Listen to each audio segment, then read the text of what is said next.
আমি ভাবিনি যে আমার ২ টা ভাই আমাকে হঠাৎ করে এইরকম একটা সারপ্রাইজ গিফট দিবে। তো কি গিফট দিল সেটা আগে দেখো। তো আমাকে আমার ২ টা ভাই আমাকে একটা ঘড়ি গিফট করেছে, আর সেটা হচ্ছে আমার বার্থডে উপলক্ষে।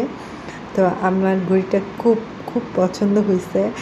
আর আমার অনেক দিন যাবত আমি ভাবছিলাম যে আমি একটা ঘড়ি কিনবো, বাট কেনা হচ্ছিল না। তো ওরা ২ জন আমাকে ঘড়িটা গিফট করছে। আমি অনেক খুশি।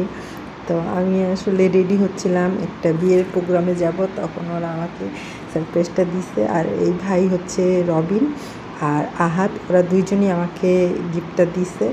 তো আমার খুবই ভালো লেগেছে আর আমার খুব পছন্দ হয়েছে। আমি তো তখনই পরে দেখলাম যে আমার হাতে কেমন লাগছে। একটু বড় হয়েছে, বাট কেটে নিলে ঠিক হয়ে যাবে। তো সারপ্রাইজটা খুব ভালো ছিল। তো ২ ভাইকে অনেক ধন্যবাদ এত সুন্দর একটা গিফট দেওয়ার জন্য। আমার হাতে এটা ঘড়িটা পরার পর আরও সুন্দর লাগছে। তো খুবই সুন্দর লাগছে, দেখো। তো